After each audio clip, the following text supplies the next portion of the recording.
Mheshimiwa Daktari Emmanuel John Nchimbi ataingia mkoani kwetu tarehe 4 katika mji wa Nzega, na akifika Nzega ambako yatafanyika mapokezi ya kimkoa, atafanya kikao chake cha kwanza kwenye jimbo la Bukene, ambalo kikao hicho, aidha mkutano huo utafanyika katika kata ya Itobo.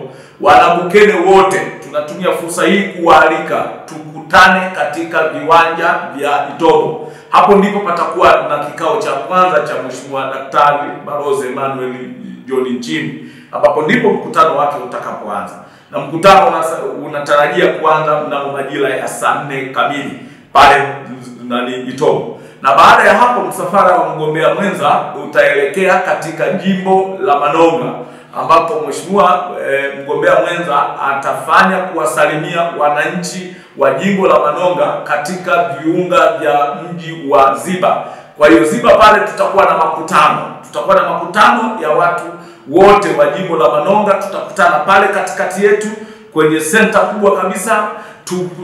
Tutakuwa na mkutano ambapo mheshimiwa ataomba kula, lakini atazungumza na wana Manonga, atasikiliza kero na changamoto mbalimbali ambazo bado zipo, ambazo zinaendelea kushughulikiwa na serikali yetu katika maeneo hayo, ikiwakilisha jimbo lote la Manonga.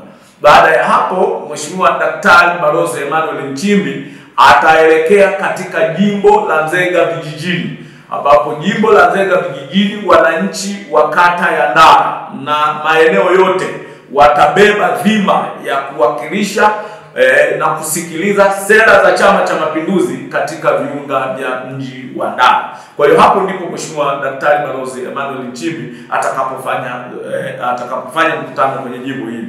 Na baada ya hapo mheshimiwa ataondoka, na kwa sababu mkutano wake unatarajia kuisha mnamo majira ya saa 11:30 kama jinsi ambavyo tunatambua kwamba chama chetu kimeendelea kuzingatia misingi ya Tume Huru ya Uchaguzi, kwamba tunakwenda kulingana na makubaliano. Kwa hiyo mkutano inaisha ndani ya wakati na ratiba zingine zinaweza kuendelea. Kwa hiyo baada ya saa 11:30 mheshimiwa atarudi hapa mjini, ambapo ndipo atakapokuwa center yake kuu. Na baada ya hapo siku ya tarehe 5 mheshimiwa anatarajia kuomba kura katika atakuwa na mikutano mikubwa, na hapa lazima niseme kwa msisitizo, mikutano mikubwa miwili, ambapo mkutano wa kwanza utafanyika katika wilaya ya Sikonge, ambapo jimbo la Sikonge litakuwa na dhana na zima ya kuwasilisha mambo yao pale. Kwa hiyo wana Sikonge wote tutakutana katika viunga aidha mji wa viwanja vya TASAF. Hapo ndipo ambapo tutaweka shughuli yetu, ambapo naamini kwamba wana Sikonge wengi watajitokeza. Lakini baada ya hapo tutaluka na kuelekea katika jimbo la Uliankuru. Jimbo la Uliankuru mheshimiwa anatarajia kufanya mkutano wake katika mji wa Konanne. Ninyi mnajua Konanne Chama cha Mapinduzi kinafika kila mahali. Sehemu ambapo wewe unafikiri kwamba chama hakiwezi kufika, lakini viongozi wakuu waandamizi wa taifa letu na chama chetu hawezi kufika, sisi tunafika. Tuna penetrate mpaka kule ambako wananchi kwa kweli wapo. Kwa hiyo tutakuwa na mkutano mkubwa. Na hii naomba niwaambie, ule mkutano ambao tulioufanya pale siku ile Kaliwa utakuwa ni cha mtoto. Tunatarajia kufanya mkutano wa namna ile mara 2 yake katika mji wa aidha viunga vya mji wa Konanne, ambapo wanajimbo wote wa Uliankuru tutakutana mahali pale kuelezana nini Chama cha Mapinduzi kimefanya katika kutekeleza ilani ya mwaka 2025, lakini nini tutafanya katika kumalizia kutekeleza ilani ya 2025-2030, ambayo kimsingi imeandaliwa vizuri kwa kubeba misingi ya utu na mahitaji ya wananchi katika maeneo yote. Baada ya hapo sasa funga kazi, mkutano wa kimkoa wa mwisho ambao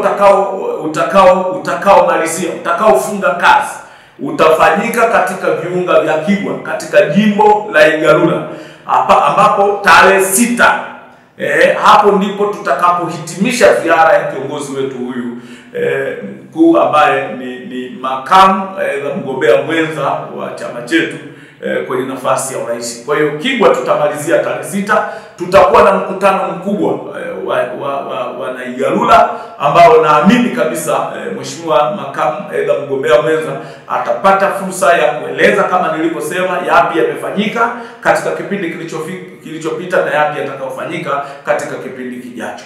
Kwa hiyo naomba nitumie wasaa huu, ukikamilisha hapo majimbo yote 12 ambayo yanajenga mkoa wetu katika majimbo yake yatakuwa yamefikiwa na viongozi. Mtakumbuka majimbo yaliyokuwa yamebakia yalikuwa ni Bukene, Manonga, Nzega vijijini, Sikonge pamoja Uliankuru pamoja na jimbo la Igalula. Kwa hiyo kwa kuhitimisha ziara hiyo tutakuwa tumeyafikia majimbo yote na hatimaye ujumbe wa kitaifa ambao utakao peperushwa na viongozi hawa waandamizi ambao niliwataja, Mheshimiwa Rais kwa ziara yake iliyoisha na kiongozi wetu huyu mgombea mwenza utakuwa umefika maeneo yote. Naomba nitumie fursa hii kuwaomba sana wana CCM, wananchi wote wa mkoa wetu wa Tabora, kama ambavyo tumefanya katika kumraki kiongozi wetu Rais wa Jamhuri ya Muungano wa Tanzania na mgombea wetu na mwenyekiti wa chama chetu, naomba tujitokeze kwa wingi tena tukamraki Daktari Emmanuel John Nchimbi. Ninyi mnajua kiongozi huyu, uwezo wake, nguvu zake na namna ambavyo kwa kweli anaweza kutembea na kushawishi umma. Na nikishukuru tu chama changu kwa namna ambavyo kina uwezo wa kutazama kwa mbali zaidi, kuwapata wagombea ambao kimsingi wanabeba hoja na maono na wanatambua, wanakijua vizuri chama, lakini pia wanajua vizuri namna ambavyo Watanzania wanaishi na namna ambavyo Watanzania hawa wana